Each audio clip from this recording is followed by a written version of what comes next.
Hello everyone, welcome to Saturday afternoon.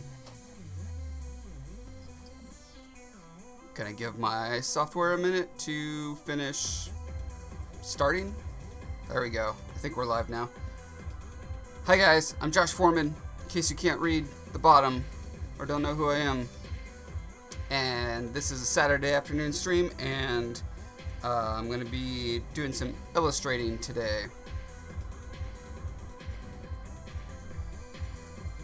Hi, Amy.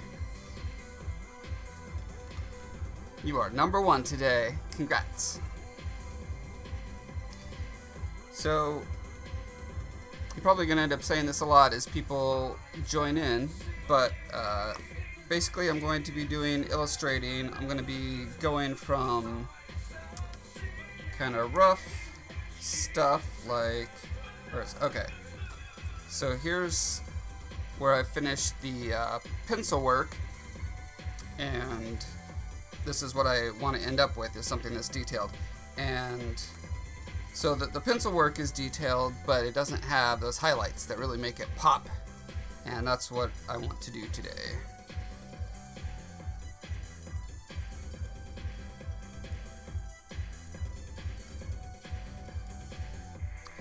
So in order to do that, I'm going to use this. This is Winsor & Newton Artist Watercolor, and it's a opaque.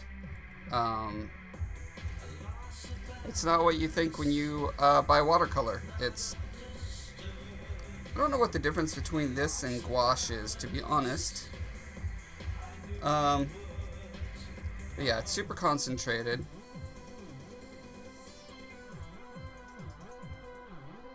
So you only need a little dab at a time when you're doing the kind of stuff I do. Hey, Scorv.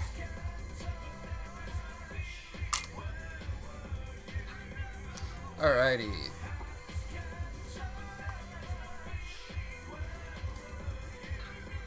So the first thing I need to do is kind of clean these little illustrations up, because they've been in my sketchbook for so long, squashed together and rubbing back and forth, that they get smudges all around them.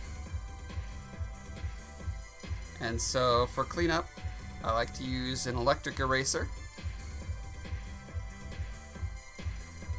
Hey, Onassis. Thank you. So I've got this electric eraser, and it's got these little eraser nibs.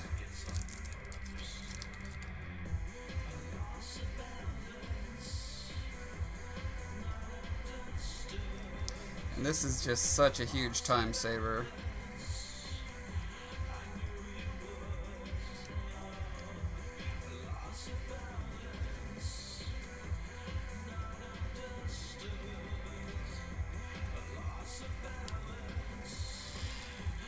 See, all it does, it just rotates this little nib. So you can see it's kind of smudgy down here.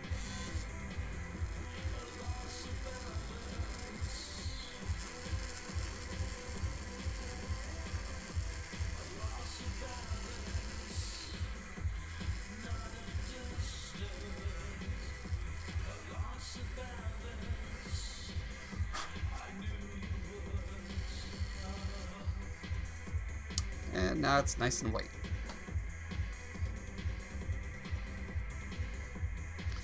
Yeah, Amy, I actually just got this fairly recently.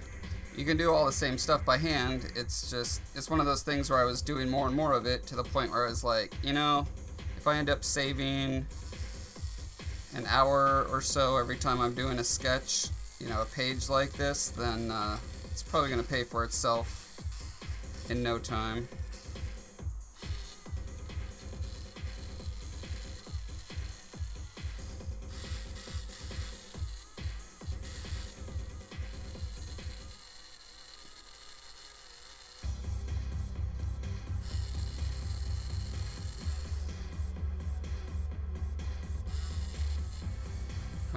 Onassis, you were just watching my video with the hand I had just sculpted. I don't remember which one that is. Oh, the Sculpey 101 about how to sculpt hands. That's probably my best guess.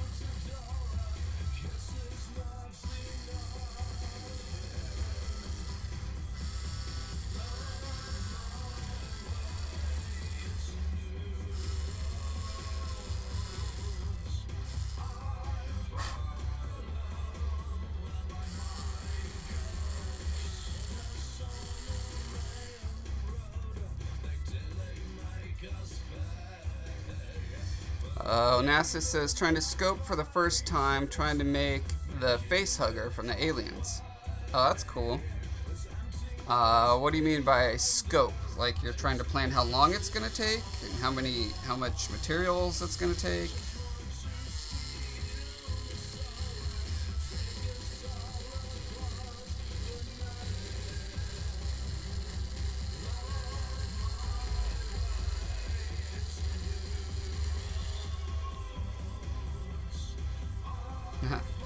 Yeah, it is a lot like a dental tool. My dad's a dentist, and I ran a dental lab for a couple years out of my bedroom when I was in high school. I made retainers and space maintainers, so I know all about little rotatey tools.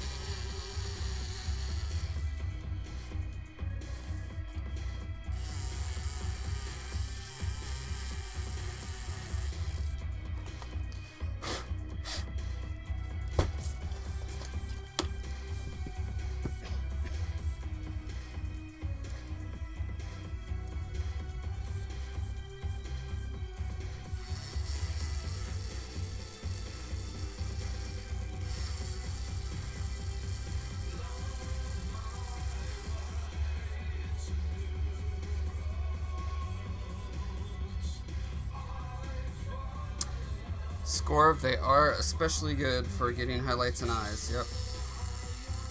Although what works even better is what I'm about to do, which is to use a little bit of paint on top.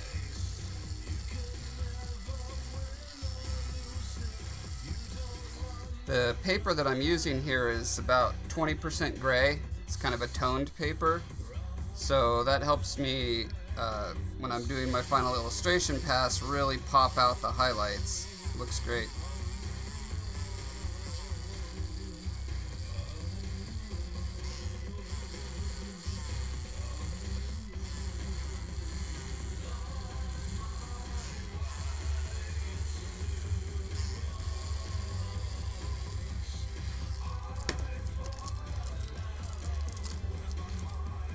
Then I got some just kneadable eraser for the big areas.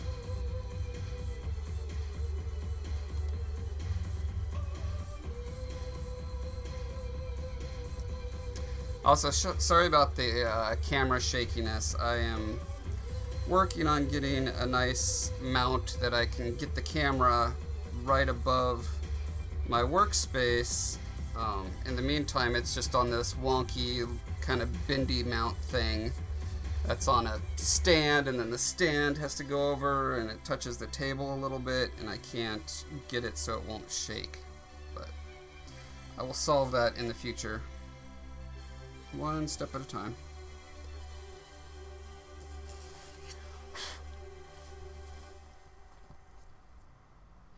You've never sculpted anything in your life and you're going to be doing Giger face hugger first. Well, okay, I wouldn't recommend that. I would recommend practicing on something smaller first. But, you know, I wouldn't listen to my own advice on that. I still would try to make the most epic, cool thing ever. And, you know, that's how you learn. That's fine. I guess it's more important to do something you're really passionate about.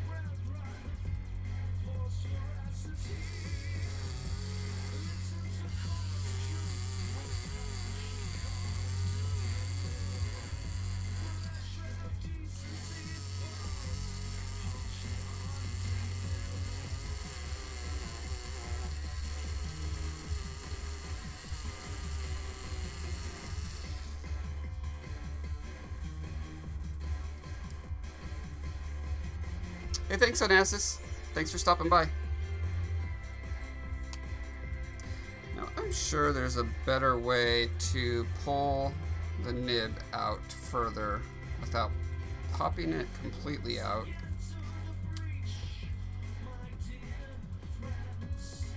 Maybe there's not.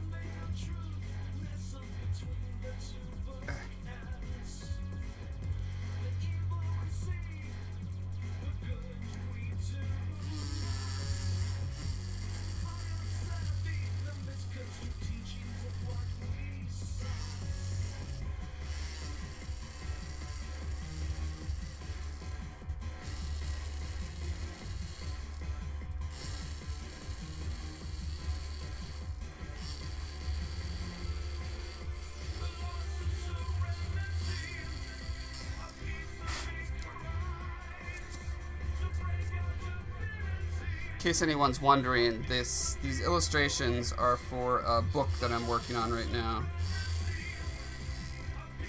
It's kind of a fantasy novel, but with it's very grounded fantasy. There's no actual magic in it, but it's in a very kind of fantasy world with lots of different creatures and stuff. And so for every chapter heading, I wanted an illustration of some artifact from that world that there's some kind of emotional thing about it that takes place in that chapter. So I'll show you real quick. I've got this guy here is going to be the chapter heading, and then inside that blank area will be one of these kind of illustrations. Here's some of the more finished ones that I've done. So like at some point our protagonist Beaumark, when he's a kid, he trips over a brazier which spills over and falls on another kid and burns him really badly. And then as a result of that, his dad forces him to go live with the commoner because he's a prince. He's forced to go live with this family of the kid that got burned. And so this is an emotional touchstone, right? It's doing two things. It's illustrating a part of the world to give you a sense of the aesthetics of the world, and also hopefully driving home that emotional resonance. That's the idea. Anyway, we'll see how well it works. Score, you're saying I might want to consider a laboratory clamp stand. That could be stable. Yeah, I don't know if I want to bolt something to the desk, because then every time I bump the desk, it's going to shake a little bit. I want something that I can hang from the ceiling, ideally, but that might work too. And thank you for your Sculpey tutorials as well. It's how I first found you. Hey, you're welcome, Scorf. Yeah, those are the tutorials that most people see and like. So I'll definitely be doing more of those. I've got an intermediate Sculpey curriculum that I'm cooking up right now that has... Yep, and there goes my camera. Let me get back to that.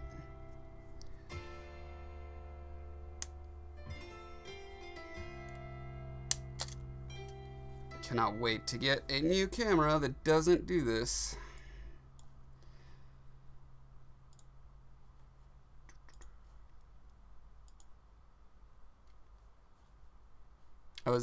Before the stream, I was trying to figure out how to stream through my cell phone camera.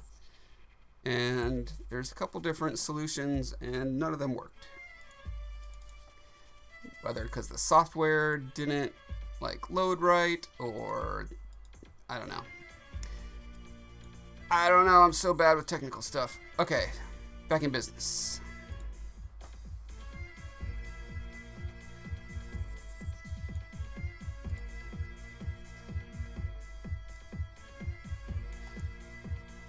Anyway, yeah, so that's what all these little illustrations are for, is the top of chapters.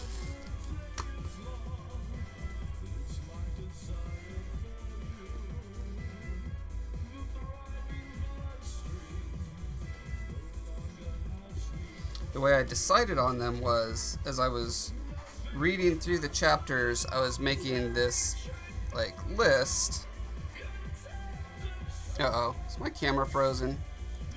My camera's frozen. Uno momento.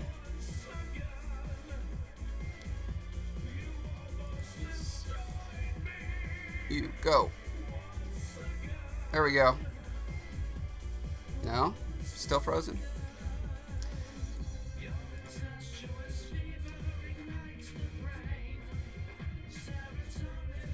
Okay. Movement? Okay.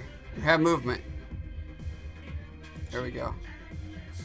Yeah, so I made a list of as I was reading each chapter. Alright, camera. Well, you don't need to see movement right now. Anyway, the point is, I would read a chapter, I would write down all the things that I thought would be interesting, like when a reader is reading a fantasy novel, like what do they want to actually, what are they wondering about? What are they thinking, that sounds odd?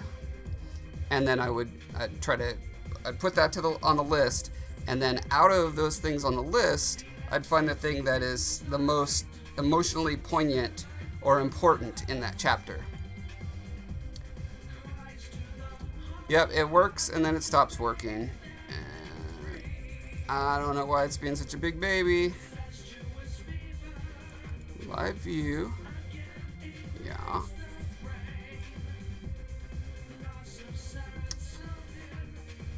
Okay, I'm just gonna move my finger as I try to solve this problem.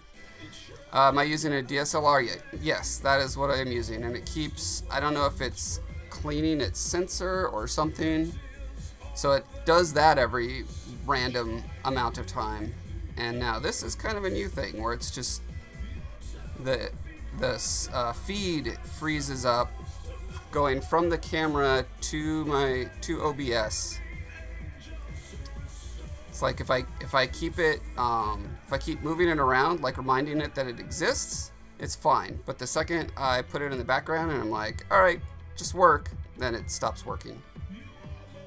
I think maybe I need to keep it maximized.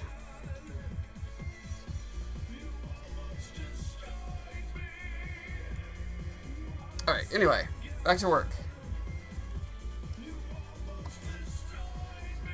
Here's one of the bigger illustrations. I'll have chapter headings, and then I'm going to have several illustrations throughout as well. This is, it's kind of hard to see on this camera. It's kind of blurry.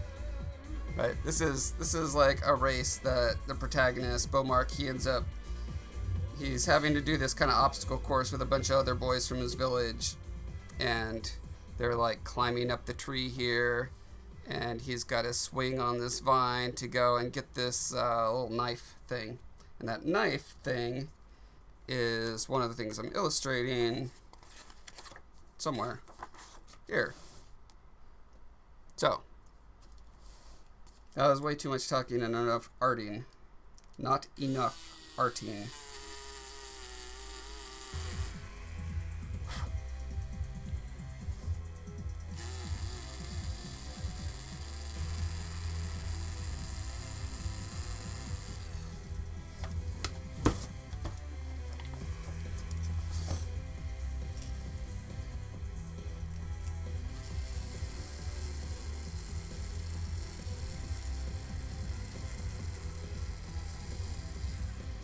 Amy, didn't you recommend the book Name of the Wind to me? I just got that. I had a bunch of credits on Audible, so I went ahead and bought that, and I'm about 10 minutes into it. Seems good so far. They found a giant, scary spider, so that's a good start.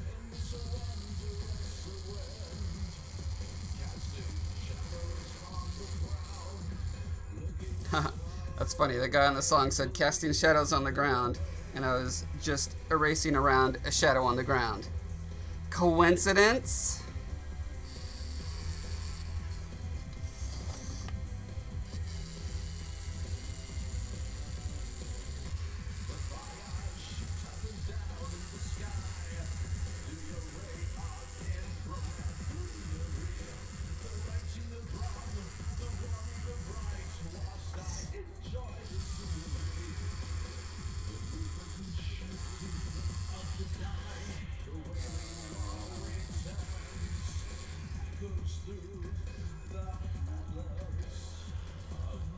Hey, Esper. Esper asks, what is one of my main sources of inspiration? A main source? I have millions of sources of inspiration.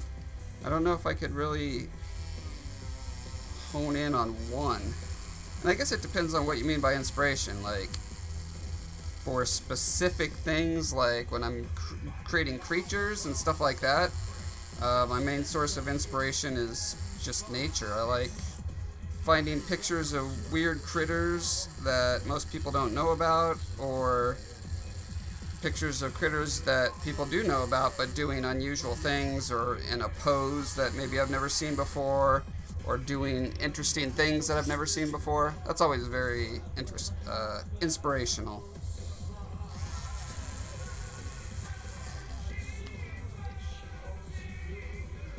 When it comes to inspiration for doing just art in general, that's just a mix of, it's just what I find fun, and I kind of have a goal in life, which is to leave the world a more loving place than where I found it. You know, it's a goal I probably can't achieve, but it does serve as sort of a kind of an organizational assistant to me. So when I'm trying to decide priorities or decide between two options, if I can view it through that lens often, I will come away with something that I'm more satisfied with and more excited about doing. It's pretty abstract though, I know. How do you make the world a more loving place? I still haven't found a good answer to that yet. I really think that stories are a big part of it though. The stories that we tell ourselves and each other, they become narratives that guide our lives, our decisions, our attitudes. And so the more stories that kind of encourage a sense of compassion or empathy for those who are not like yourself, I think that's a big step in the right direction. So that's a lot of the impetus behind the stories that I'm working on.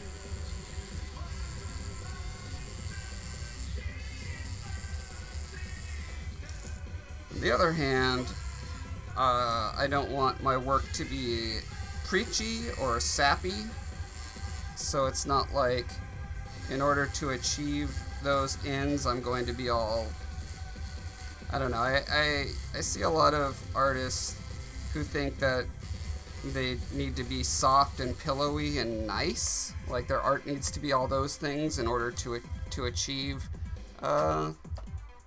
people, you know, being inspired to be better, and I don't agree with that.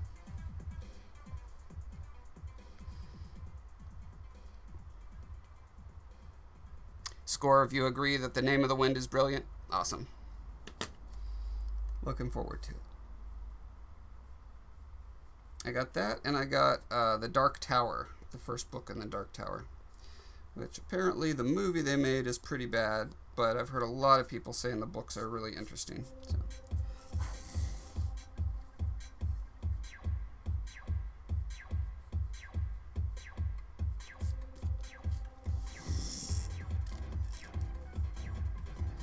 Amy says she feels like all stories enable empathy since you're forced to see the world through someone else's point of view. Yes, I've heard that theory. I like that theory. I hope it's correct.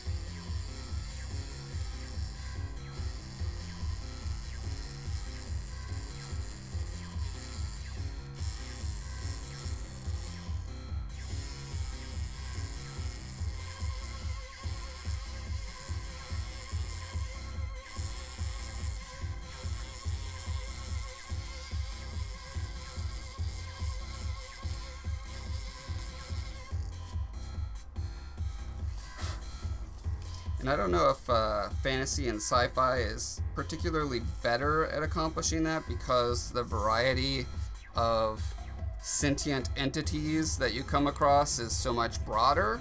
So in that sense, in theory, you would think that would exercise your empathy even further.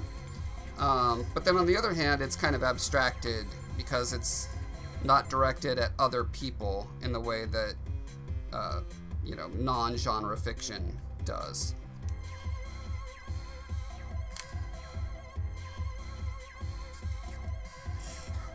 All I know is I like genre fiction a lot better, so that's what I do.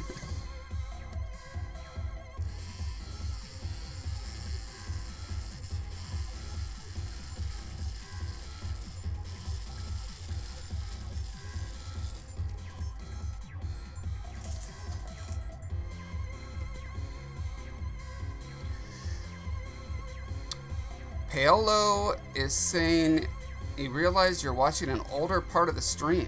How does that happen? Like, did you scroll back or something?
Hey Shibble, did I write a book? I co-authored a book. I've co-authored about 9 books now. The first one is about to be published. We're self-publishing it. I'm gonna say, I mean, these illustrations are for it, so I have to finish these illustrations. I have to finish the book cover. It's pretty much done getting all formatted and edited, and my co-author is my mom, actually, and she's a published sci-fi author, so she knows what she's doing. And well, I love her work. I'm biased, of course, but I think she's brilliant. And I've been designing this world for about 20 years now, and I guess she found my world compelling enough to be like, hey, I'll help you out by writing some stories in it. And I was like, great. So she wrote most of the book, and I went in and punched up a lot of the action scenes, or added more action as I felt was deemed necessary. I have this big grand vision of like this becoming the next Star Wars, so I'm always thinking of how this would be on film. I have a very filmic director kind of vision, and so I don't know, it may be that I ruined the books by participating in the authoring of them. We'll see. But you know, the professional editors and stuff that we've given it to have not said that those are bad sections, so we'll see.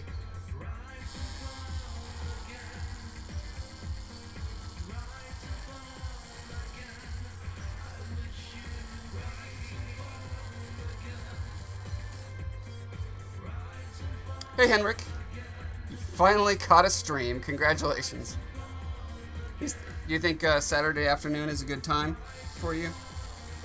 Better than weekend evenings?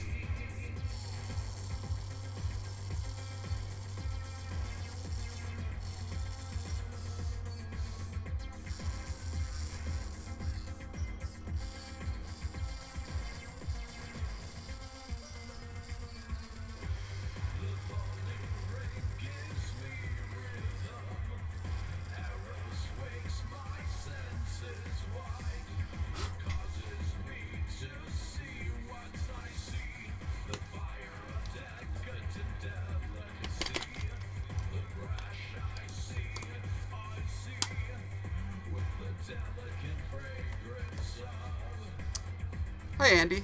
Yeah, it's, you know, I'm blessed in very many ways in my life, but I definitely think after being in a super happy marriage, the next best thing is having a great relationship with my parents. That's I know so many people for whom that is not the case, and man, you miss out on a lot of potential, just a lot of stuff, and that's sad. I mean, a lot of parents are just really bad parents, so I was very lucky to have really good parents.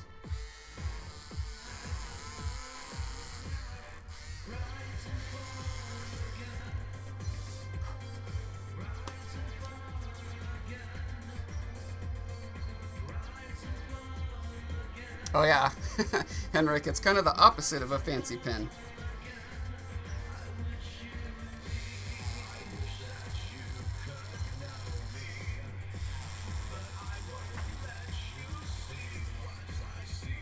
And this is also the opposite of a fancy pen. This is literally just a piece of paper. Looks like it was from church when I was sketching in church, and I had to rip up part of the bulletin to make a smoother. That's not what it's called. What is this called? Blender. That's what it's called. And it just blurs the graphite on the page, so you can get softer shadows and nice blends and stuff.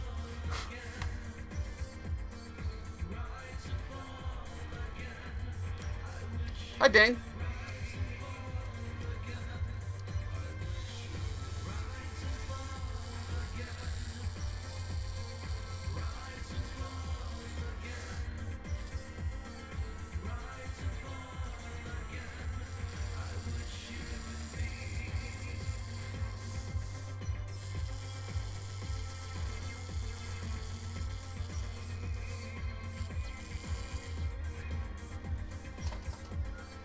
Oh, White Devil's here too? Oh, hello. I missed you.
This device here this illustration is Beaumark's staff shifter, and it is a device that he finds when he begins his quest. And it's, you know, I said there's no magic in the world, but this is what everyone in the world thinks is magic. It's just, you know, sufficiently advanced technology. And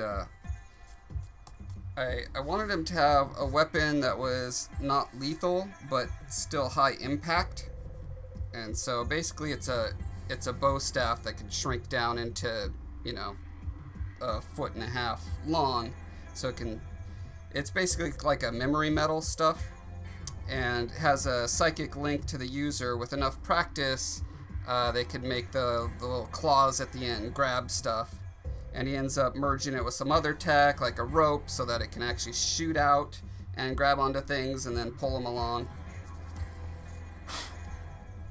Very video gamey, but I guess that's what happens when you design video games for a living.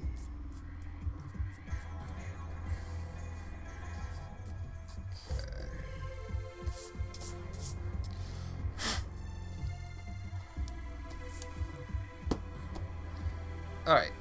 time for the funnest of the fun parts. And it looks like my paint is already dried.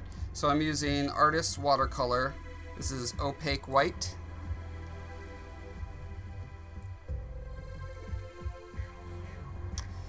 Shibli, I have not made a video about these sketches. I made a video about building this sketchbook a couple years ago. And I'm going to be remaking this sketchbook so it's way better. But no, I haven't really done these illustrations or how to illustrate or anything like that, just because I'm not quite good enough where I feel like I have, I wouldn't accidentally lead people astray, I guess would be a way to put that. There's way better, way better illustrators out there with free content, so.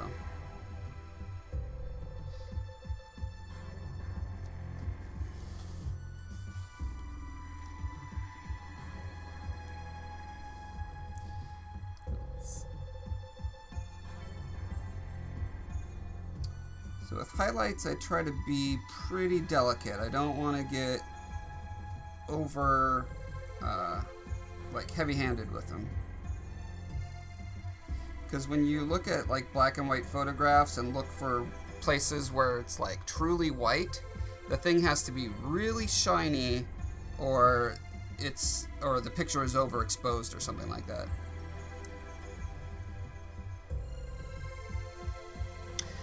Scorv asks, do you have to worry about what materials you use in the illustrations?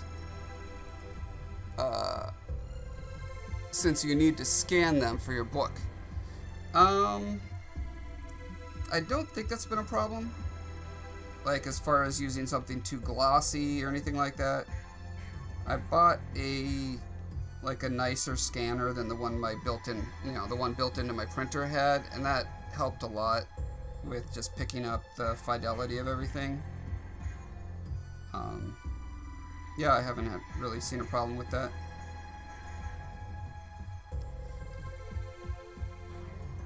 White Devil asks, don't want to sound too nosy, but hey, if you ever need a hand with drawing, hit me up. That's my craft. Oh, nice. Yeah, you know, I work at a video game company, and I work around just incredible illustrators that just blow my mind. So anytime I have, you know, little technical questions, they're always there to answer. We have like life drawing every week at the office that we can opt into, and I've done that a couple times. I usually end up just like getting frustrated to tears, because my tendency is to spend a lot of time really getting illustrative technical details to compensate for my lack of fundamental skills with form and specifically what's that word, where things are distorted because they're on a 2D page instead of 3D? Perspective. Thank you. Yeah, I'm really bad with perspective, which I think is why I like sculpting so much. You get free perspective.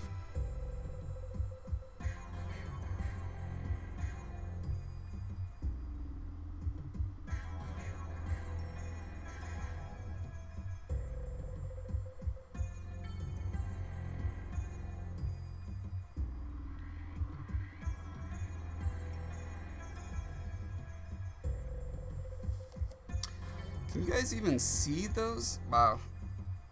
I've got the camera really close, and I'm surprised how grainy the image is.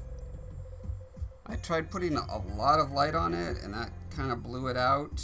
And yeah, I'll have to look into, see if there's a tutorial on how to film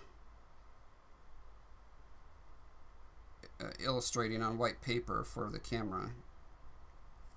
This is not the best experience for you guys. I apologize.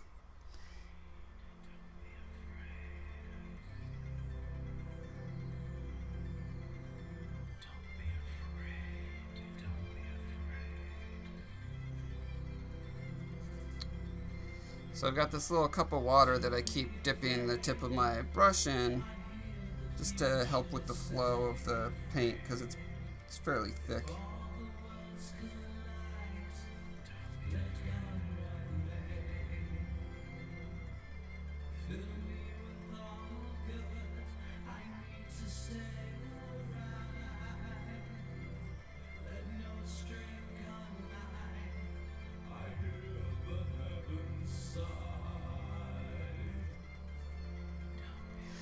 Scorv, you're saying it's because my ISO is too high. Yeah, what was I playing with? I was playing with some strip of numbers that go from -5 to +5, but I don't think that's ISO. Yeah, I couldn't, like, when I go down low to where I can kind of see the details, it gets really dim. And when I go up high, obviously it gets really washed out. So, and I don't know how to change ISO. I don't even know what that means. Which is why I'll be getting a new camera at some point that will hopefully automate most of that stuff.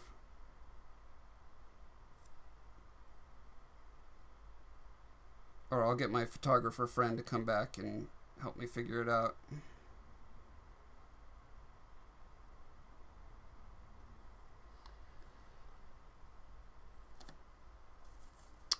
That's my exposure compensation. Yeah, that sounds right. 1 second.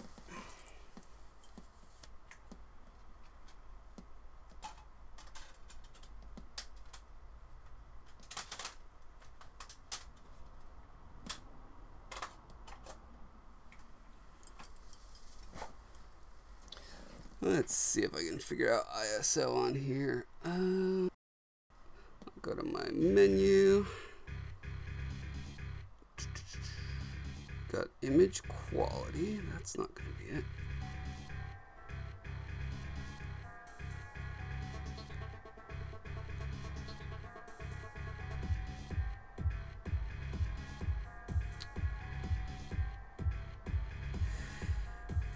No. I'm sure there's a giant button on my camera that says ISO, and I just don't see it. Hey Scorv, if you want to help me out by talking me through how to change the ISO on my Canon, what is this? Canon EOS Rebel SLI. Hey, I'll take a couple minutes to try to figure that out for posterity's sake. Fire away.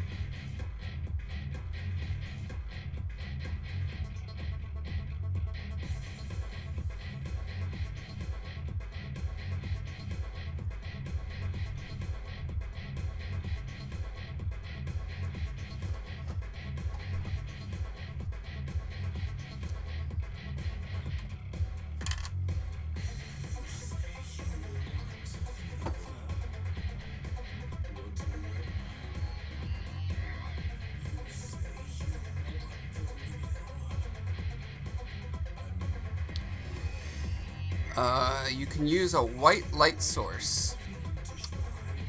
Shibble says. As in, like, not as yellow as this light? Like, not a warm light? Is that what you mean?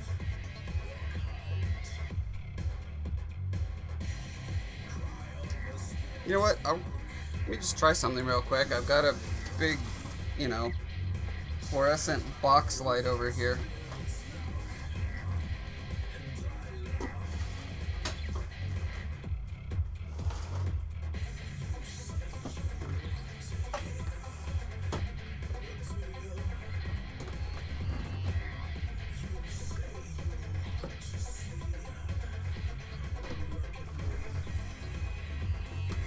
Whoa! That was a close one.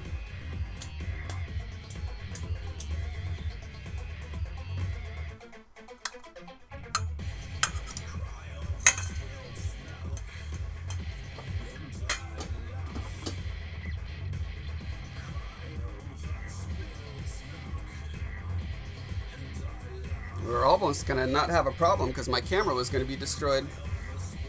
Okay. You know what? That whiter light does indeed help. Thanks, Shibble.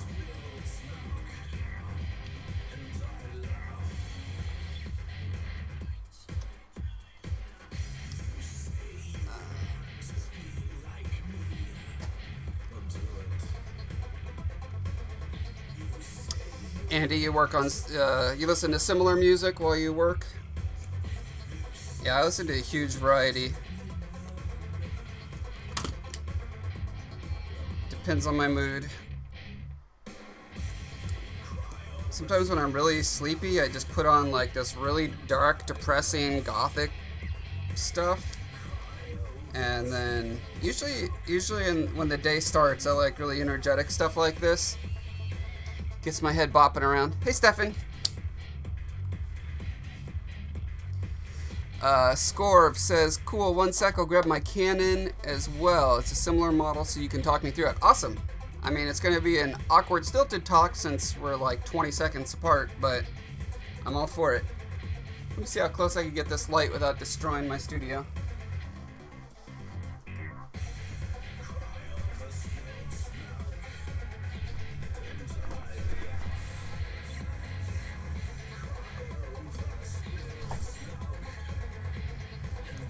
That's pretty close.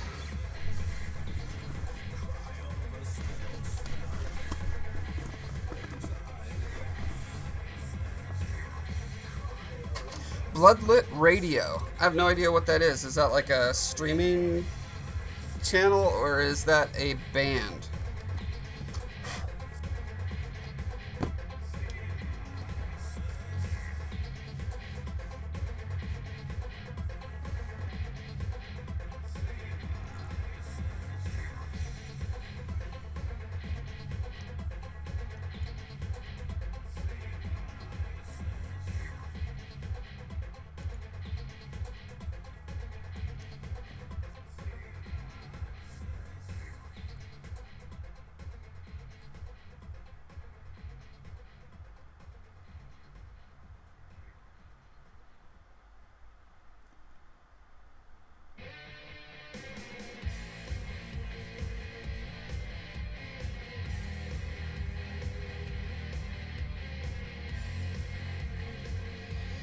Now with highlights, generally the bigger you make them, the less kind of glossy or metallic it's going to look. And if you make them really tight, small, but bright, it looks more metallic or shiny or glassy.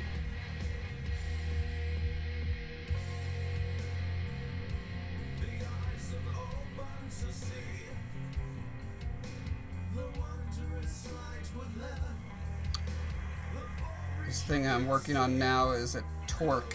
It's like a kind of a piece of jewelry that you wear around your neck.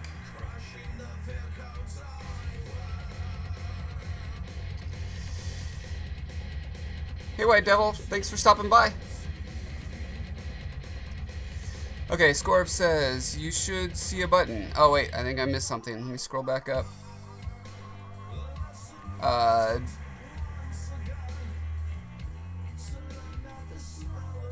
Andy is telling me that Bloodlit Radio is a DJ streaming on their website. Cool.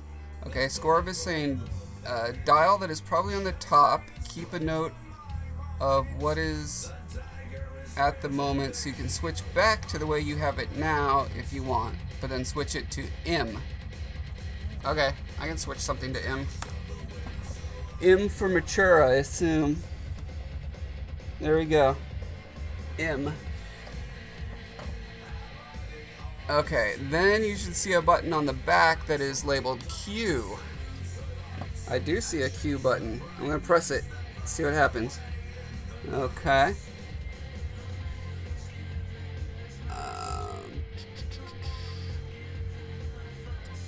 That will let you change the ISO, shutter, and aperture. Basically, you want ISO near 100 to reduce grain. Okay. Let's see if I could find the letters ISO anywhere. Okay. ISO is set at 1600 right now. And you're saying to do 100? Wow. Oh wow, look at that. You can see so much more detail. Thank you, Score. That is very helpful.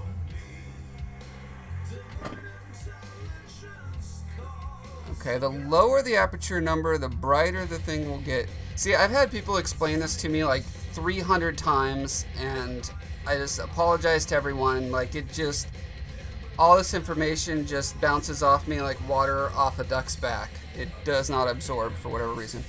The lower, I think it's because there's 3 factors that all interplay at the same time with photography, and how you change one affects the others, and it's too much for me to handle. Okay. Right now you need to raise the F number to something higher. Okay, so f-stop I assume is what you're talking about. See if there's a place to do that. Was that the initial thing I was sliding back and forth? The f-stop?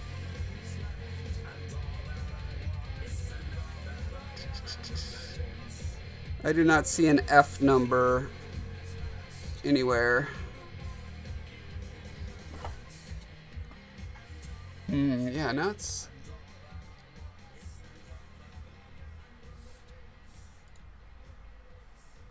Yeah, okay, it is too dark.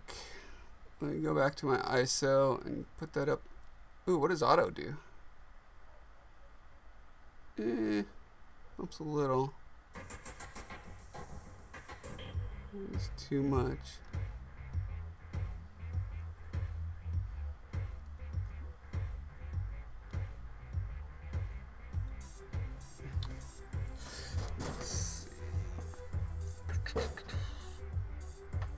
F-stop.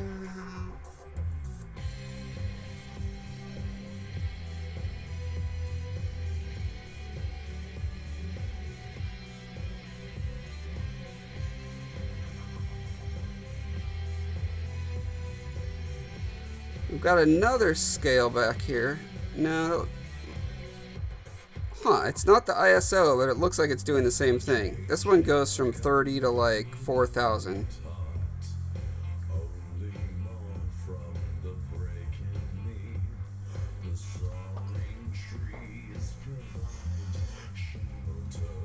Okay, you're saying if it's the same as me, it will be in the middle top thing in the Q menu. Okay, bring up the Q menu again. Middle top thing.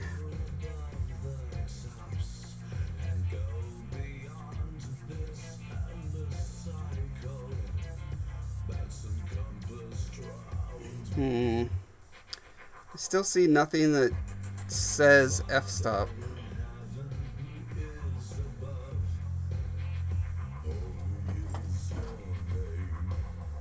Although it does look like you can see the details better right now. I think I'll just have to grab one of my friends who understands cameras and drag them into my garage and show them this setup and say, hey, make this work, please.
Hey, tell Kill Cat.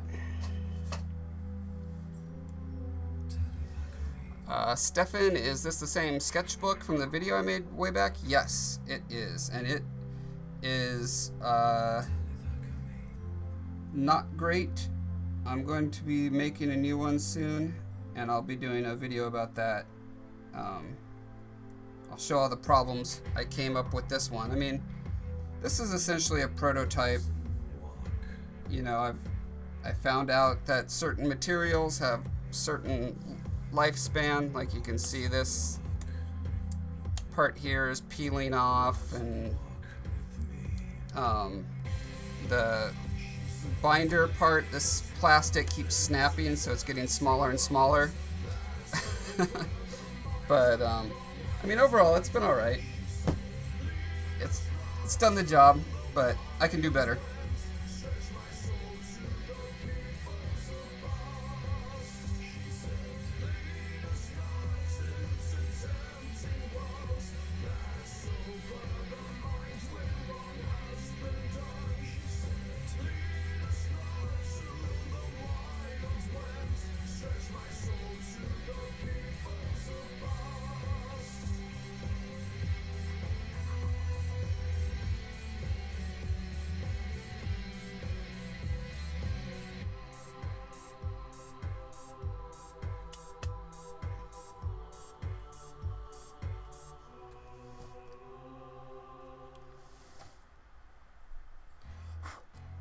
One thing that I've found is a neat trick for doing the highlights on metal is you find where 2 points converge and you make that your highest highlight, and then you kind of fade out from there.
Not quite happy with how this highlight is resolving into a flat line there. So I'm going to take kind of a wet brush without any paint on it while this paint is still pretty wet. Just kind of rub it and it dissolves as I push it around.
this knife here, and in the story, it's made out of this, made out of stuff called pearlescence, which is kind of spun, kind of like spider web. It's spun out of the abdomen of this underwater race of people. Only their females can do it, and they extrude this kind of sheet of plastic pearlized material that sets up over a couple minutes. And so while it's still soft and malleable, they can make all sorts of things out of it. It's super strong and durable and lightweight. So it's kind of like this fantasy world's plastic, but it can hold an edge really well. So it makes very valuable artifacts like this knife. And depending on what the woman eats will determine a lot of the properties of the pearlescence that she extrudes.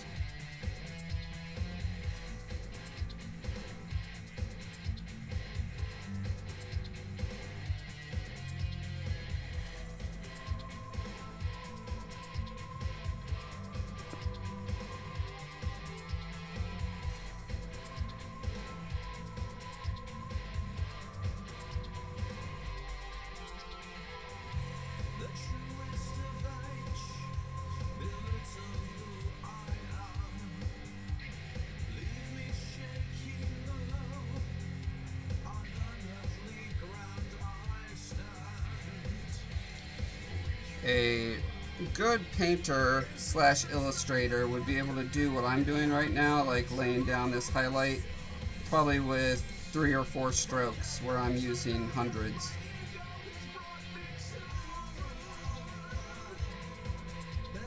I know, I've seen it.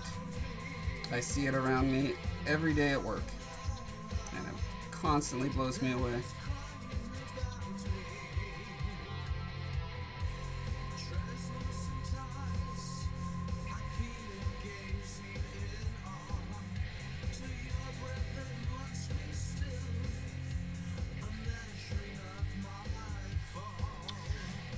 Andy says, love live streams because it feels like sharing a studio. So much of art is done alone, and that can get old.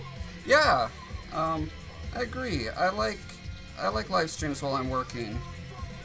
Just kind of low key and chatting every once in a while. It's the best of studio work without having to go to someone else's studio.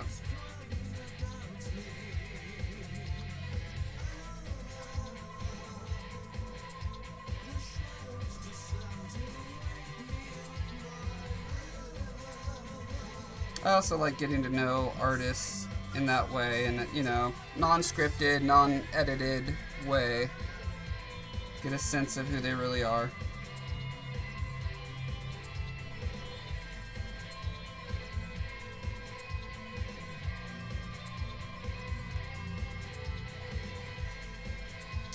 Man, my camera has not auto shut down in quite a while. Hi, Nasir. Or Nasser. Or Nas-E-er.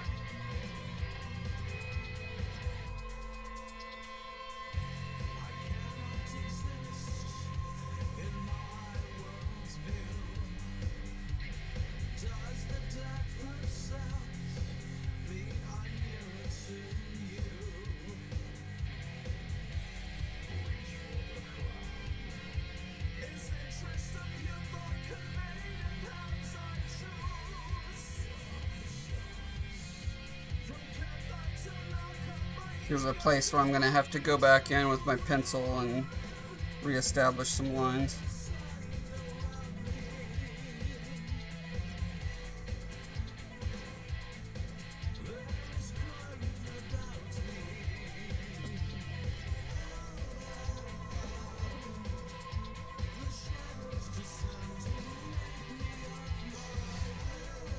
Stefan asks if anyone happens to know if YouTube will notify you of streams if you subscribe.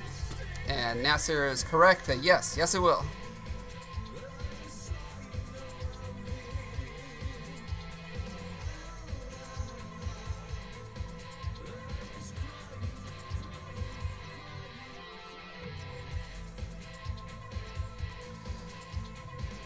Now this is a bag of money that Beaumark gives, well, tries to give to the sister of someone well, it was his best friend, and he was put in a predicament where he literally had to kill his best friend in order to save the rest of the kingdom.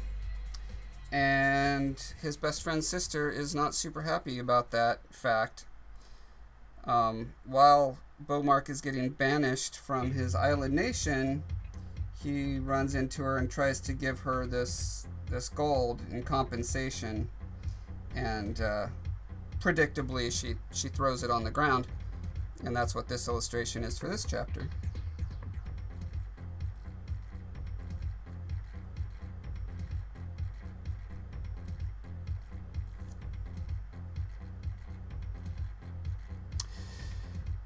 Scorv says it will probably happen every 29 minutes 59 seconds. They do it to get around an import tax for video cameras. Are you serious? That explains so much. Wow. I mean, I don't know if that applies in the US. Do they have import taxes for video cameras that are different than regular? Either way, it seems pretty random. Like, I shut down the I shut down auto turn off, obviously. I made the sensor cleaning be something that I have to do manually, and it still seems just totally random. Sometimes it'll happen in 15 minutes, and sometimes, like this last one, I think it's gone over half an hour, but I'm not sure. Andy asks, have you ever used aluminum foil tape to build your sculpt's armature? Aluminum foil tape? No, I don't even know what that is. I'll have to look into that. Is that like used for like air ducts and stuff? I imagine that's what duct tape is for. No. Usually for my armatures, I use just any old whatever wire I have sitting around. If I'm lucky, I'll still have you know, actual armature aluminum wire, but a lot of times I just have, I don't know, steel or whatever else, and then I wrap that with aluminum foil, and if I need to, I'll use like like plumber's epoxy or something to make like stick the stuff together better.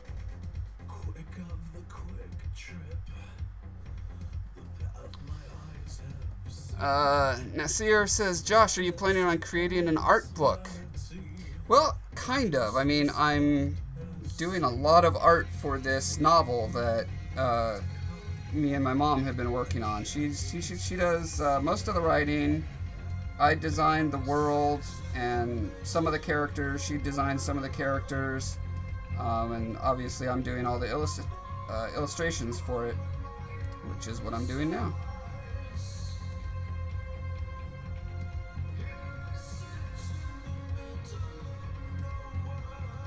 And that should be coming out this year, I hope. I think we're on schedule to get it out this year. Like, I really want it to be high quality, so we've put it through several, like, super professional editors, with a story editor who gave us a lot of really great feedback on pacing and structure and stuff like that. And then a technical editor who's, you know, finding all the misspellings and places where names are spelled differently or said different, you know, where things are capitalized and where they're not. So there's definitely a lot of time and money and energy going into making it a very professional self-published book. It's not going to be your typical something that someone just did a convert from Word to WordPress, or not WordPress. What is that? What's that? I can't remember. There's several different formats for self-publishing, and yeah, there's a lot of really bad self-published books, but there's also a lot of good ones. So I want to be one of the good ones.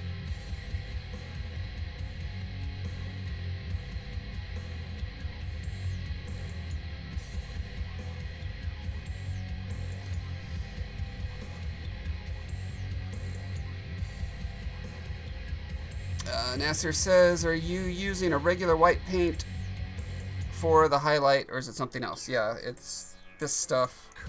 Artist's Watercolor. Opaque white. Titanium white.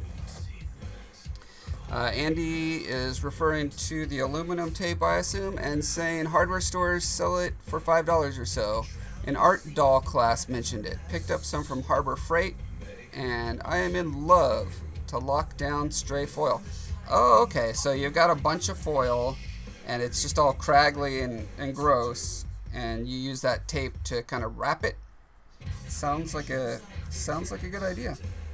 I do have a Harbor Freight near me. Might check that out next time I'm near it.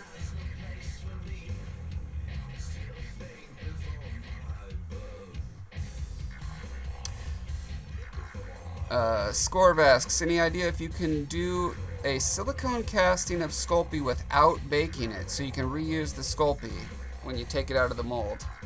I do not know for certain. I know that people have gotten in trouble trying to cast uncured Sculpey. I would definitely not recommend it.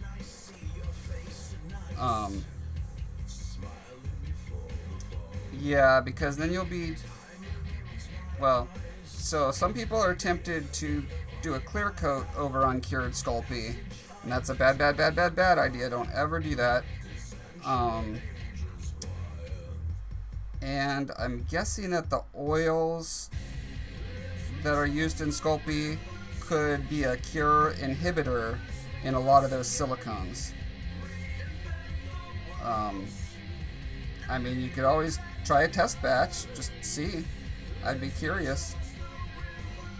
There's so many kinds of silicone, you know, there's tin-based and platinum-based, and, you know, within those two categories, there's a million other categories, so, and they all have different weird chemical compounds, so it's just very risky.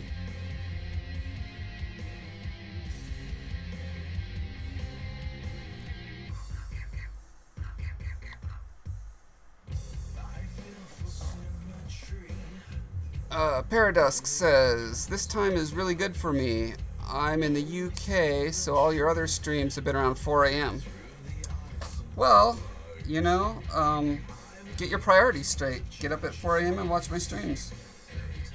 I'm just kidding. No, that's exactly the kind of feedback I'm looking for. I want to know, just everyone all over the world, what's kind of the average good time for folks.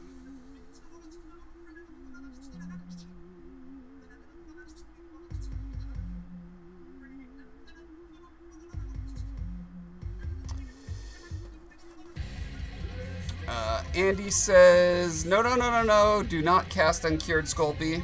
Correct. Use monster clay. Yes, I have not used monster clay yet, but I work next to a lot of people who use it, and I probably will try it out at some point.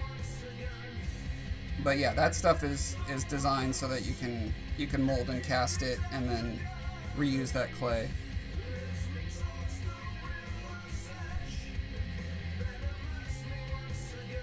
The whole, like, need to have to heat it up as you work just seems like a lot of work to me. But I'm, you know, there's lots of stuff about Sculpey that has its drawbacks too, so it's not like a clearly superior product in any way. And the fact that so many, like, professional people who work in Hollywood and stuff use monster clay probably should tell me I need to give it a try. That and just wax. Like, I got a wax pen, I got some tutorials on it, I just have never had that point where I'm like, okay, I'm just going to spend a week trying to learn this new substance. Whenever I dabble with it, obviously it's just a disaster because I'm not really dedicated to figuring it out and budgeting the time to do so.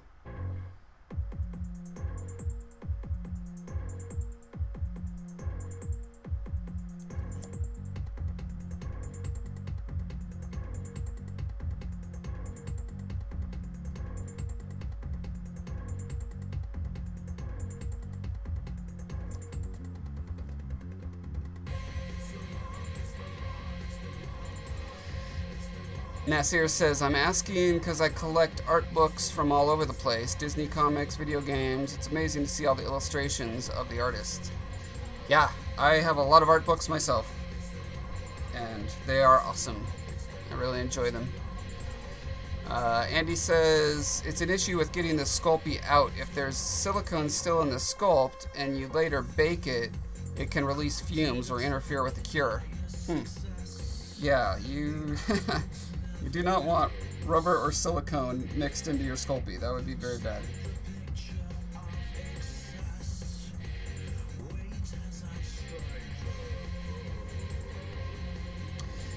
Shibble is asking, am I inking or leaving it?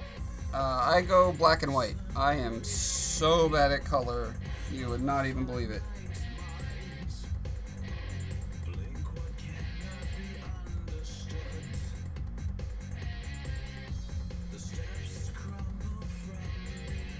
This is my version of inking, is adding white highlights.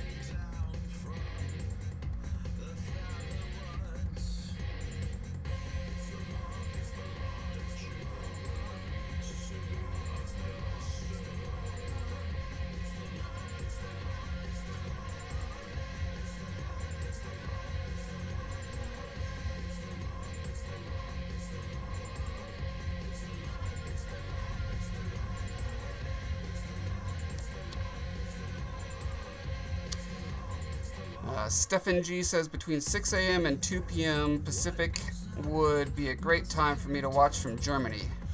6 a.m. and 2 p.m. Yeah. Okay. That's obviously I can't do that during weekdays because I'm at work, but it's good to know for weekends doing maybe earlier is better for Europe.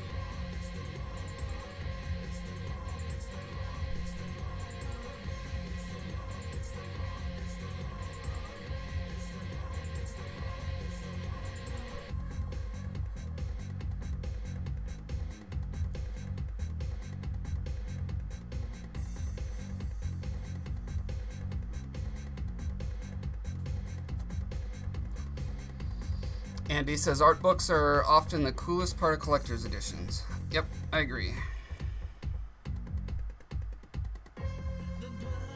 It's always fun seeing the process, the thought behind how the different art decisions are made.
One thing I know I would be doing if I was a good illustrator is I would be really cognizant of the direction of the light and how it would be playing off the metal of the coins, and there would probably be like an overall direction. I'm kind of hinting at that with the highlights Maybe I'm just talking out loud in order to remind myself to keep doing that, or to do it better.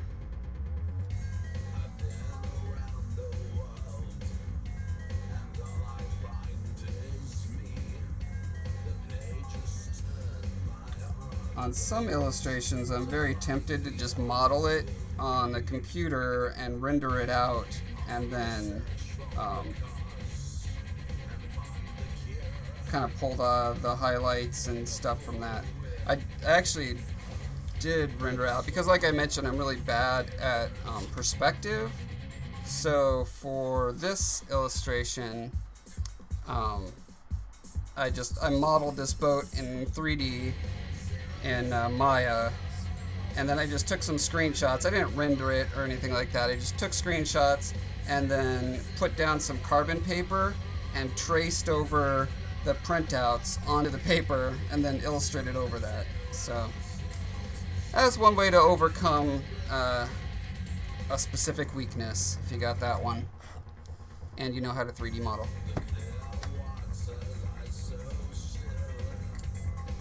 Nasser is asking, do I have something in the studio that my son created?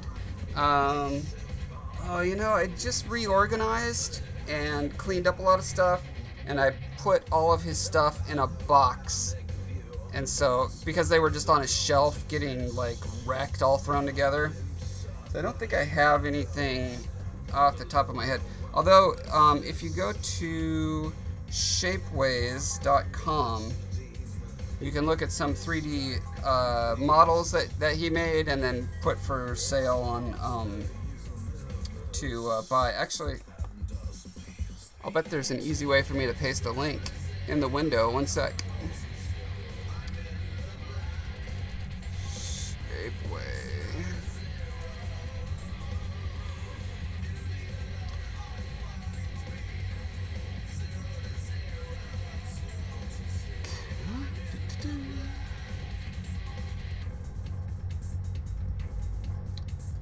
Let's see. View my shop. Here we go.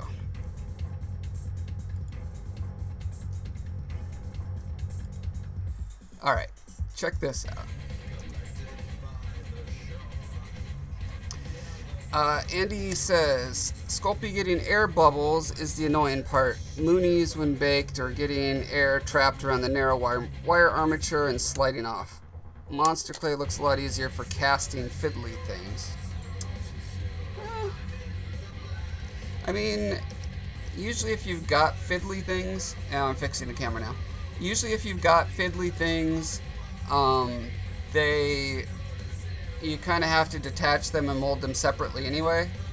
I guess depending on how fiddly they are, but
I'm not quite sure how to do highlights that are kind of fuzzing out as it goes into the distance.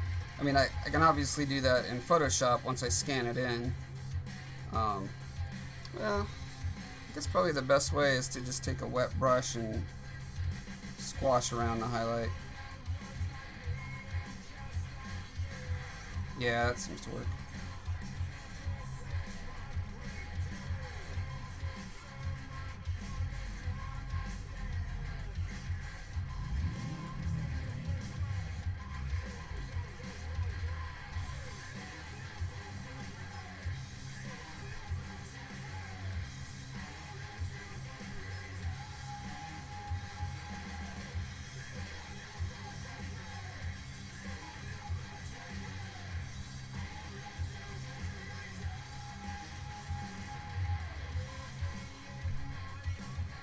Hmm.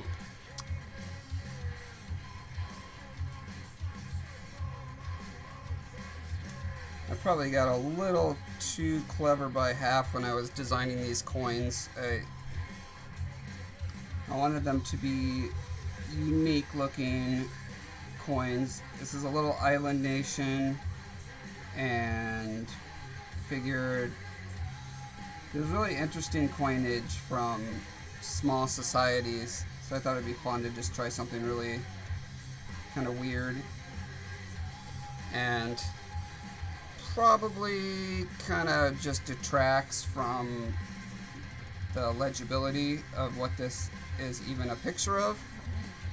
On the other hand, it is directly referenced in the book, so it probably shouldn't be a problem. Nasir, you like Polly the Pig? Yeah, I love my son's sense of kind of bizarre humor.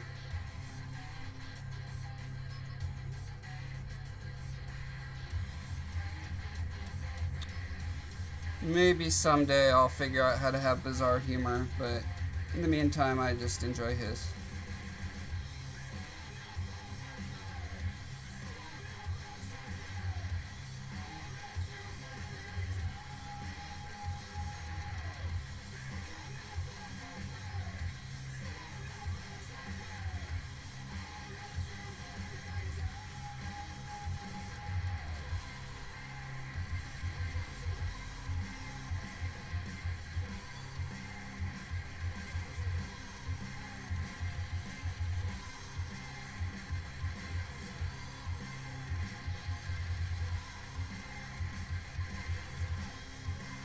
I don't even know if it makes sense to put highlights on these little cut throughs of the coin when it's ostensibly reflecting something dark. Probably doesn't. That's probably why they look wrong. But for me, that's just the learning to illustrate over many, many years, very, very, very slowly, is just accumulating a bunch of little things like that. As I do it, I'll make a mistake, or I'll make a mistake that looks good, or I'll make a mistake that looks bad, and I just kind of try to file that away.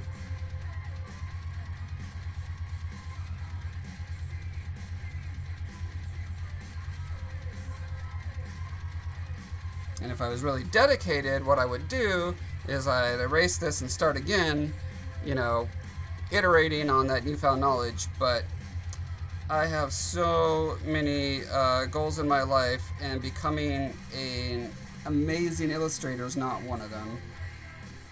I don't mind being just competent enough to get the point across.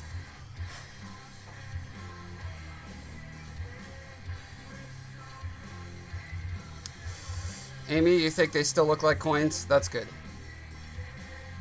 You wonder how practical they are to create. Yeah, actually, so the world that I'm creating for these novels, I'm trying to make it extremely realistic. Like, I've been researching everything from plate tectonics and weather patterns and evolutionary biology and traditional ways of making things like coins, and like there's a huge bronze disc in this society that they do the proving on. The proving is where if one guy wants to challenge to become the king, he's got to fight this guy on a giant bronze disc that's suspended over lava, and the disc kind of slow. You know, they lower it down, and the disc heats up, and things get hotter and hotter and more intense. And so I was doing a lot of research on how you would cast something that big with primitive tools and technologies, and I was looking into sand casting. It is how they would do something like that. And once you decide a society has the ability to both refine ore to get the minerals, the metals out of it, and are able to cast into a mold that lets you do things like these kind of coins. If it was a big kingdom, like, you know, thousands or hundreds of thousands or millions, they probably wouldn't make as elaborate coins because the amount of time and effort to make them would outweigh their value. But in a small community, a smallish society like this one, they can dedicate a little more artisanship to things as mundane as coinage. So, yeah, I think a lot about this kind of stuff.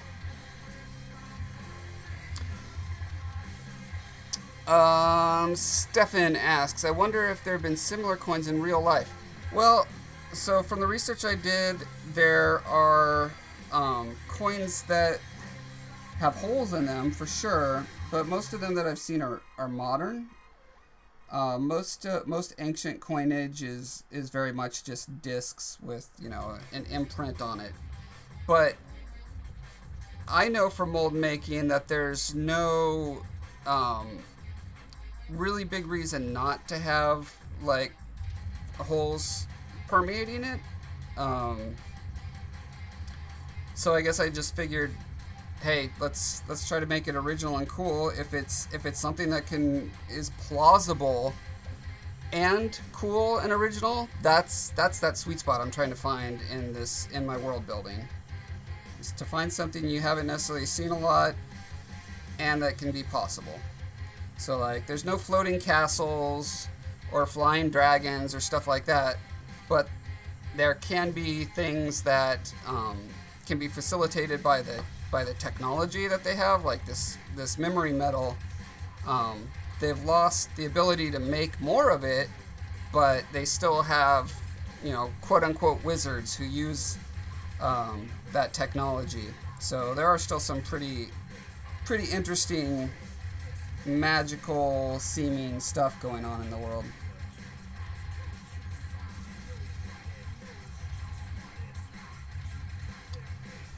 Nasir says, can you tell us what the novel is about, or is it a secret? No, definitely not a secret. I can tell you the basics. It's about a guy. Well, the world itself is essentially a zoo planet where lots of different aliens have been plunked down in an attempt to save them from their home planets that were about to be destroyed. So there's this alien species that goes around collecting endangered critters and then finding planets that match their biology well enough where they can survive, and then it plops them down there. So in this world you've got humans and a whole bunch of different kind of aliens, but the aliens that put all of them there have determined that technology involving electronics, like once sentient species get to that point, they're too dangerous to themselves and each other, so they suppress all technology. And so everything's kind of in a fantasy setting, so it's kind of sci-fi fantasy, but there's no like phaser guns or anything like that.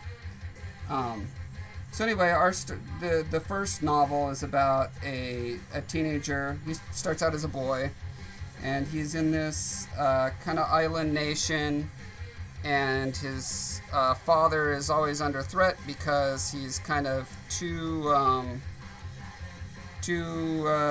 what's the word? Like he cares about the commoners, the common folk, and not just the royalty.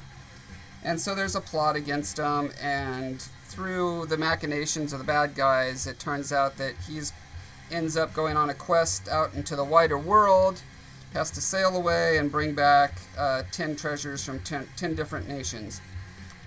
And then it's pretty much a big adventure travel story through this world that I've spent 20 years working on, visiting a bunch of different alien cultures, and yeah, I think that's probably a good summation. He meets a really awesome character that I'm super excited for, that my mom invented, which I would kind of describe as a mix between Yoda and Stitch from Lilo and... No, that's not right. He's like a grumpy old man, but he's a little ugly critter. And he's kind of Beaumark's conduit to the world. He knows about the wider world and helps him, but it's not in a kind of friendly way. They both have their different motives for doing what they're doing, and sometimes they conflict, and that's what makes stories interesting, is that kind of conflict. So it's not just I'm going to go have this fun adventure in this crazy world. There's a lot of character stuff in there, and yeah, my mom's an incredible author, and she did an amazing job. I can't wait to release this book. Okay, someone named Punkykins is here. Hi, Punkykins. That's a great name. Let's see, did I miss anything up here while I was rambling about my book? Caught my favorite GW2 dev, streaming artsy stuff. Aw, thank you, Punkykins. I'm glad I'm your favorite. Scorv says, if you want some extra lore, the reason why they would make something like that, they make the edges like that so it's not a perfect circle to make it harder to shave metal off edges. Yes, that was definitely a thing that happened. Used to be a problem in real history. It did. That's why they would have all sorts of scales and measures, and that old canard of people like biting into a coin to try to bend it, because people would try to pass off wooden coins as well. He says it's why most modern coins still have grooves or even writing on the edge of them. Yep. Stefan asked to what end would people shave metal off, and Scorv answers because of the value of the actual metal. So they would steal it, they would melt it down and use it for other things, make their own coins or jewelry and sell that, or just fence the scraps.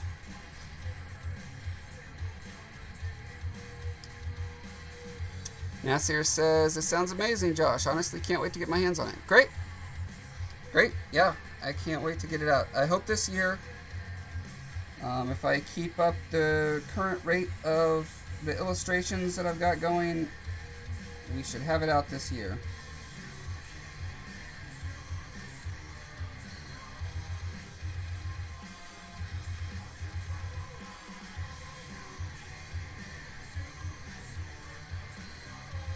And one of the things that I'm going to be doing that's very unique as an author is the first publication of the book is kind of a beta. Like I mentioned, it's going to be very high quality. It's not going to be full of typos, and it's got like professional editors working on it. But I consider it a beta because the world building can't really be done by one person. There's too much stuff that one person can't possibly know. So I hope that I get the book out there and I get physicists and biologists and ancient coin experts and whatever else to write me and be like, oh, this wouldn't work because of X, or if this is the case, then something else has to be the case. And then I can incorporate that into the world and kind of iterate on it. So it's kind of like the way games like Rust or, well, most MMOs, you know, they come out, but then they just keep making them better and better. So that's what I want to do with this book series, is just keep making the world more and more realistic and plausible, and because to me that makes something better. It's not for a lot of people. Most people don't care about that kind of stuff, but I really do. I really like grounded, plausible fantasy, and that is very rare.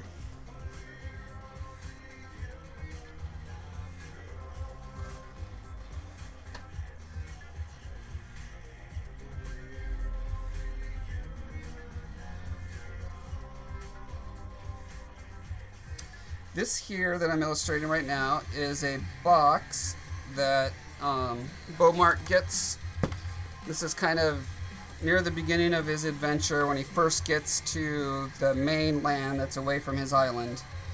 And he ends up helping this little village that's mostly abandoned.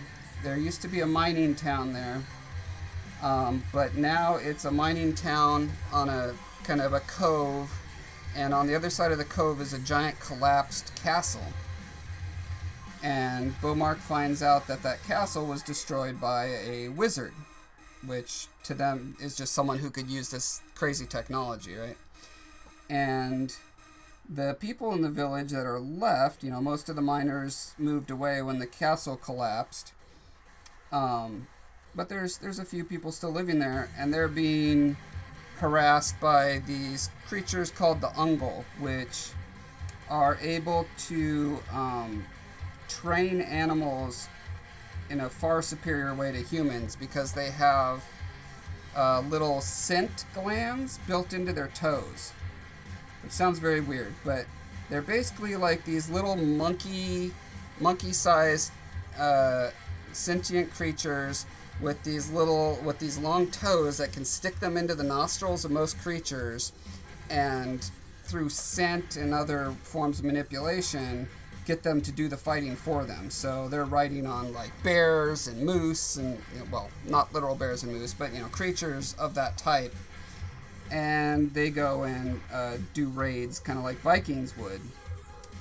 And so the people in this village are getting raided every year by the Ungol, and they're going to be coming soon, and they're out of all their treasure that the Ungol are demanding, so they're expecting to get ransacked and destroyed. They know there's treasure in the sunken castle, but the problem is the bay is filled with packfish, which are kind of like large piranha. So they can't exactly go diving to get the treasure out. So Beaumark decides he's going to help him out because he needs to win alliances with 10 different kingdoms. And he's like, well, here's a kingdom, and maybe I can figure out how to solve this problem. So he ends up going off and trying to do it. I have an illustration of him in that scene. So this is Beaumark. You can kind of see a silhouette there, and he's diving into this sunken throne room. There's the king on his throne. The throne had to be nailed down because that's the only way I could get the illustration to work, was because this whole castle ended up sliding into the sea essentially.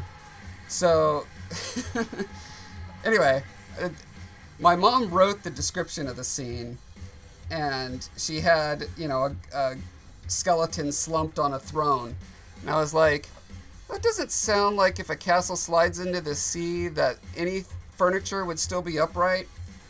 But I liked the visual so much that I was like, well, there's probably a way this could work. And yeah, if the throne is like bolted down, sure, it could probably work. The guy would be jostled around probably, but a dude could end up on there. Yeah, so that's a matter of, again, I like to overthink these things. And yeah, so this is Beaumark. He's got a net, and he's grabbing treasure, and naturally the fish come after him, and he's got to figure out how to use his cool staff shifter to fend them off, and he ends up in all these very perilous situations as a result.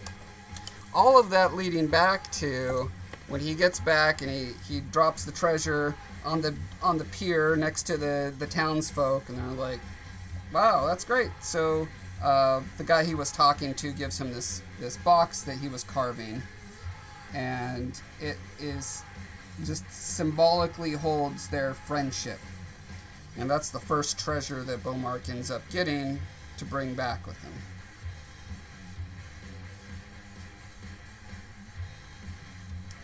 Which sounds super cheesy. The way it's written, it actually isn't. That's what a good author can do, is take a somewhat cheesy concept and make it sound cool.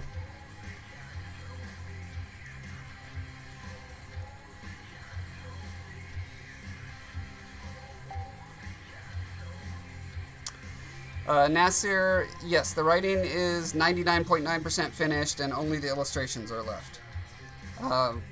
You know, we're getting edited, more technical editing done. So I still consider that kind of the writing process. But yeah, just the illustrations and the cover. Scorv says a writer called Brandon Sanderson has a rule that says it's the limits to magic system that makes them interesting. I absolutely agree.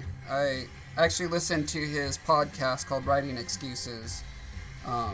Yeah, there's Branderson's 3 laws of magic, and the one I agree with the most is that if magic is used to solve a problem, it needs to be well defined. Otherwise, it's just a deus ex machina. Just kind of out of nowhere, you did something that I, the reader, had no idea could be done, and it solved the problem, and that's just very unsatisfying. So I kind of take care of that in my world, in that there is no magic. Everything is science, but it's still perceived as magic by most of the people because they don't have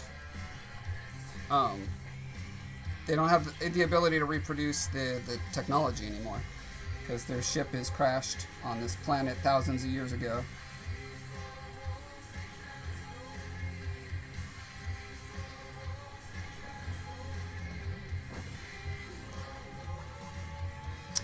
Andy says, love watching your streams. Hopefully you'll keep sharing your experience with us.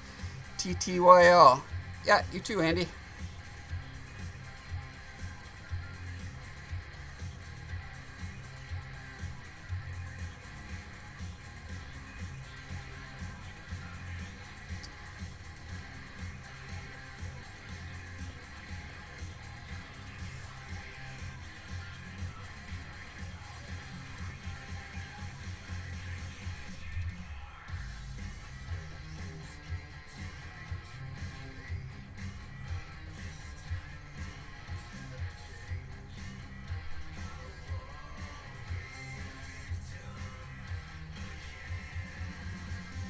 So if you get this stuff really watery, you can spread it around quite a bit,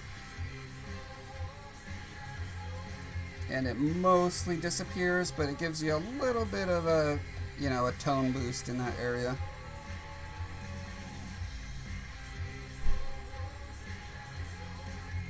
Great for blending your highlights.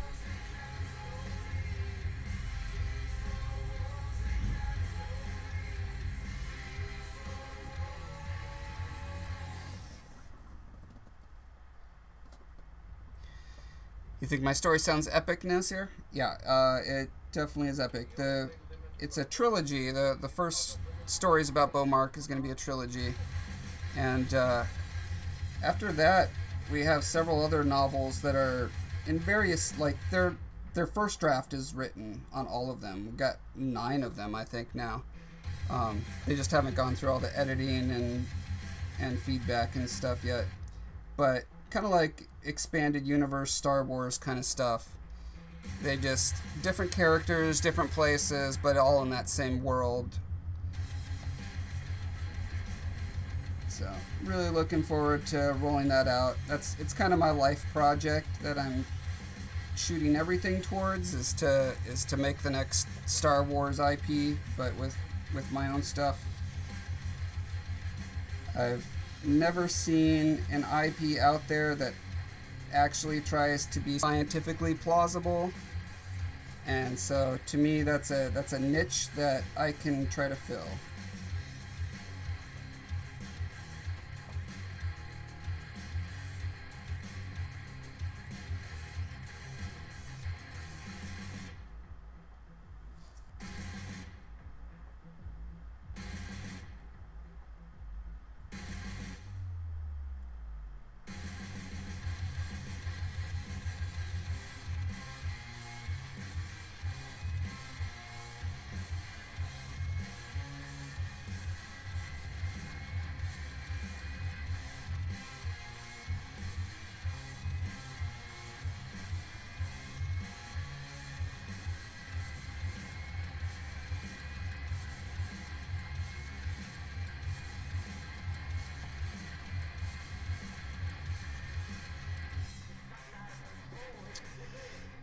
Nasser says, Josh, don't you think the box is too light for highlights?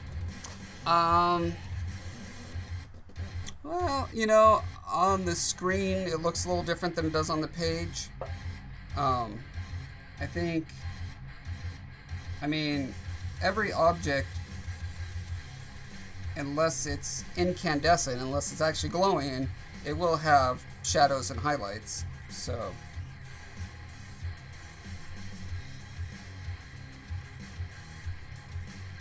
but I'm definitely not an expert on illustrating. I'm just kind of doing my best.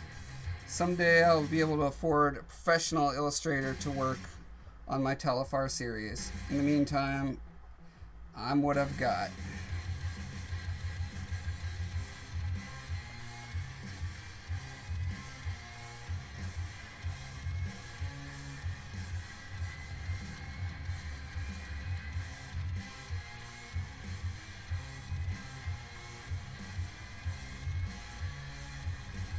Yeah, I was super stressing over this one of the races that I wanted to have in my world is going to be, well, there's a whole novel about them now, called the Crewless, and they are, let's see if I can find them. Okay, so I started designing them. And the idea was I wanted kind of polar bear centaur type things. Or, you know, quadrupeds that also have arms and are kind of Arctic creatures. And for everyone who's about to say it, I came up with this idea way before Warcraft 3 and all those characters who are kind of similar to that. Anyway. Yeah, that's actually a big problem I've had, is I created a lot of creatures 20 years ago, like ideas for them, that definitely did not exist, and in the 20 years since then, people are like, hey, that's an obvious idea, I should do that. So it's always a compromise between what I really liked about the original idea and taking it in a direction that gets it different than what's out there now. So anyway, I wanted to make these guys, right? But because I'm trying to be scientifically plausible, I was trying to figure out what anchoring muscles could actually hold up a torso that is on top of another torso. So it's like, you do 2 rib cages. So I was playing around with different configurations of them to try to figure that out. And like, that one to me is just super stupid and silly looking. But I thought it was important to push in that direction to see, well, is it more realistic? Oh, there goes my camera. One moment.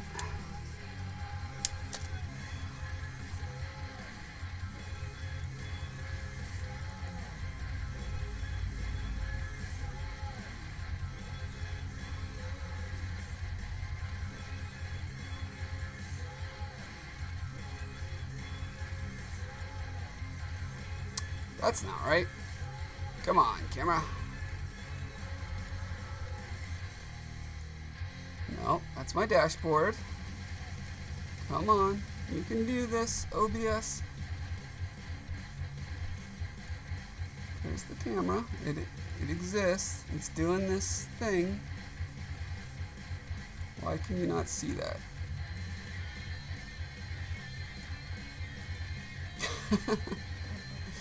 Oh, this is so annoying. I can't wait to get a new camera. Apparently, I really need to get a camcorder, not a camera. Come on, you're right there. It's just in the middle of such a great story.